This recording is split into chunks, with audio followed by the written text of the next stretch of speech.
This is lesson 8 in my series of piano tutorials for complete beginners. Now in this session we're going to be working on a new piece that draws together several of the ideas and techniques that we've looked at in the last 2 or 3 tutorials. I'm not going to be introducing any major new ideas here, although there will be 1 or 2 interesting little bits and pieces in the piece that we haven't seen before and which I'll talk you through. The main point of this lesson though is to consolidate what we've learned so far. We've made a lot of progress to get to this point, so I want to kind of draw some of the strings together. Here's the piece that we're going to be looking at.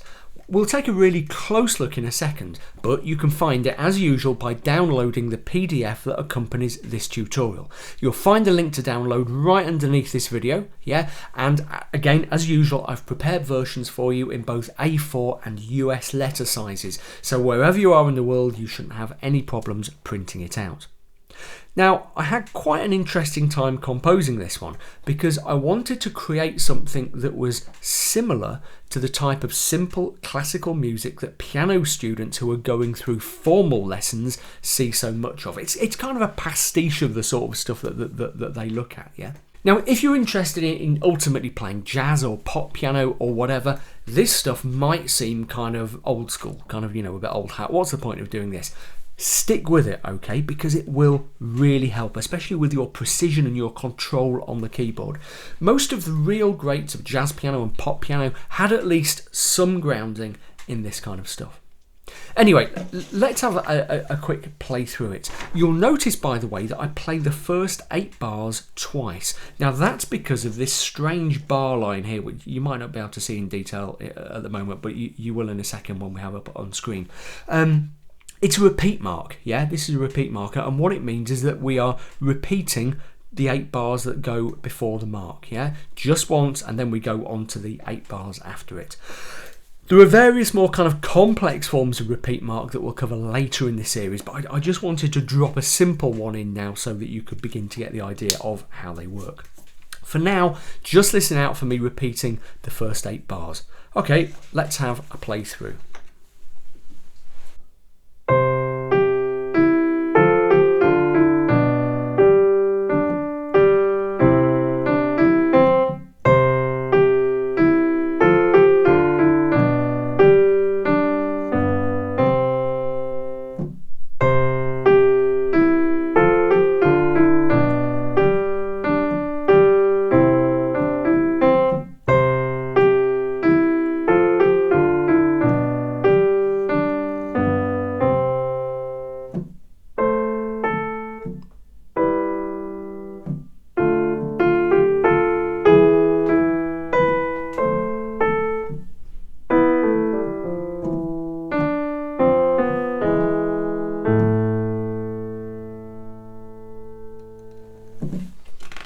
Okay, so there we go.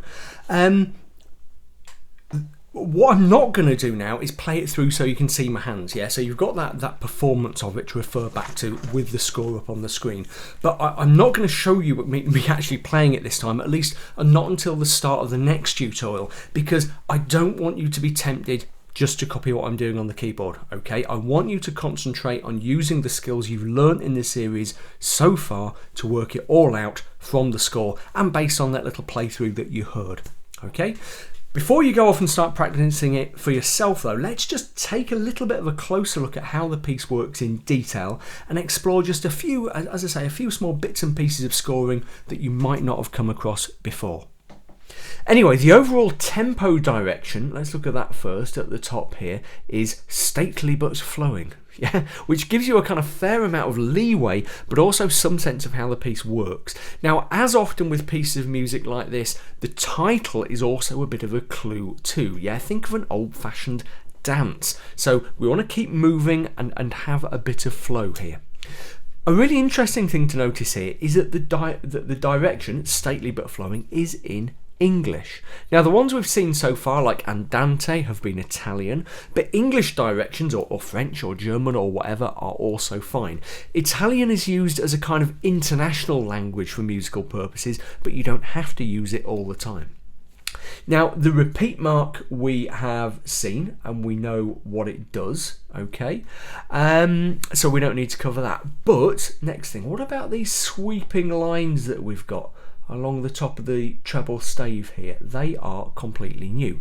Now, these are what we call phrase marks, yeah? Phrase marks help us with what's usually known as the articulation of the music. They show us where musical phrases begin and end, if you like. They kind of clarify the musical and in particular the melodic logic of a piece of music. Now, many pieces don't have phrase marks. Some of them have them in both hands. Some just concentrate, like this one does, on the melody in the right. And the phrase marks don't have to run throughout. Yeah, they can appear above or below each stave, depending on what the composer or editor thinks is most readable. There is a lot of leeway and there aren't any hard and fast rules. Yeah. There's kind of actually a pattern here, yeah, with phrase marks, and you might have noticed, like in the past few tutorials, phrasing, beaming, quavers, all the rest. An awful lot of this stuff is designed in such a way as to make the music as clear and readable and as logical as possible, but different editors, different composers do it in different ways, yeah. The rules are kind of secondary to making things as clear as possible for you. Anyway, in practical terms, the end of a phrase mark and the beginning of a new one mark a break, usually a fairly gentle break in the legato, in the smooth flow of the music. And usually the way you do that is just by lifting your hand off a little bit at the end of the phrase. Just let me play through the right hand.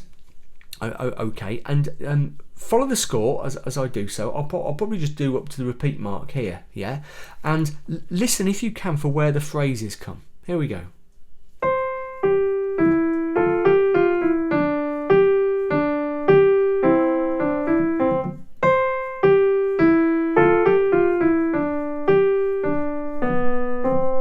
Okay, did you hear the kind of break that I put in here with the phrase mark? Yeah, I could have also actually put one in there, okay?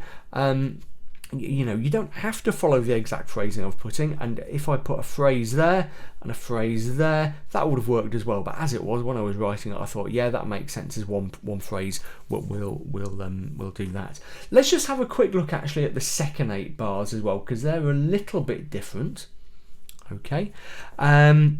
You'll notice here that we've got this phrase mark over just 2 notes. Now, when you get that, we call it a slur, and you usually play it with just a little bit of extra emphasis on the first note. Okay, kind of leaning down onto the second note like this. Okay, coming off lighter on the second note. Then the E and the B together in the right hand don't need a phrase mark. Okay, it's just a kind of single chord by itself. And then we have this slightly longer phrase here, which coincides with the crescendo and then the subito P. We'll come on to that word subito in a second. And then just this little quite short phrase at the bottom.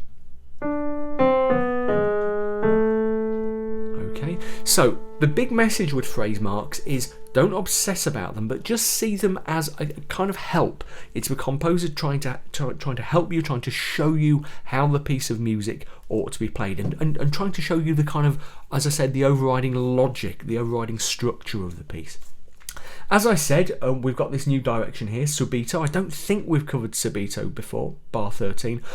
It just means immediately or suddenly. Basically, we've had this crescendo in bars 11 and 12, getting louder from a starting point of P, soft. So by the end of bar 12, we've actually got quite a bit louder, yeah? But then we're becoming soft again very quickly in bar 13. And the subito essentially just clarifies what's going on there, okay? Okay, reminds you to drop right down to the level of P again at the end of the hairpin. Okay, that's about it. Apart from one more thing, we've got this at the end. Okay, the word rit with some dashes after it. That's short for ritenuto, and it basically means slow down. I might have mentioned rit before, quite a long way back in the series. I don't think so. We'll just go over it again.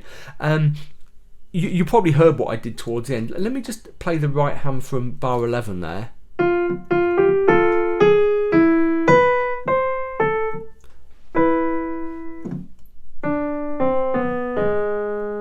Can you hear the slowing down. That is the Rit at work. Now basically how much and how quickly you slow down is entirely up to you. It's another of those things where you're getting a general direction, but it's up to you to use your judgment to produce a kind of musical interpretation of it. Another thing you'll notice is that in several places we've got notes stacked on top of each other in the right hand, which means that we're playing them at the same time. Now that's pretty straightforward, and you can probably see how the fingering notation works. The lower number is the finger on the lower note and the upper number is the finger on the upper note. The only thing I really want you to check on there is that when you have two notes sounding together, you're playing them evenly. It's fatally easy to give one more stress than the other. Although it's hard to give them kind of both exactly the same weighting, yeah, that's what you should be aiming for. So as ever when you're practicing, listen to the sound that you're making and feel what you're doing, and make sure that you when you have two, or in future more than two notes sounding together in the same hand, you're giving each one the same weighting and volume, unless you're told to play them otherwise, which you're not told to here. Okay? So that's it for this session. I hope you found it useful, and you should have plenty to really kind of get your teeth into there. I should say that at this stage, if you're still struggling with notes on the stave and the keyboard, if you're thinking, A, where is that? Oh, that's an A. Or you're thinking, what note is this on the stave? I'll let you off a little bit with ledger lines, but especially on the main stave. Then you really, really, really must get those sorted now. Yeah, learn them hard, because if you still don't have that knowledge at an instinctive level, then things are really going to accelerate in their difficulty for you. You're going to really start getting lost. So from here on in, I'm really going to assume that you have an absolutely detailed knowledge of the names of the white notes, and that in the main parts of each of the treble and the bass staves, you know what the notes are just by looking at them. Yeah. So if you haven't got that down, really, really, really, really, really practice that hard. Okay. Sorry to sound really bossy, but it is important.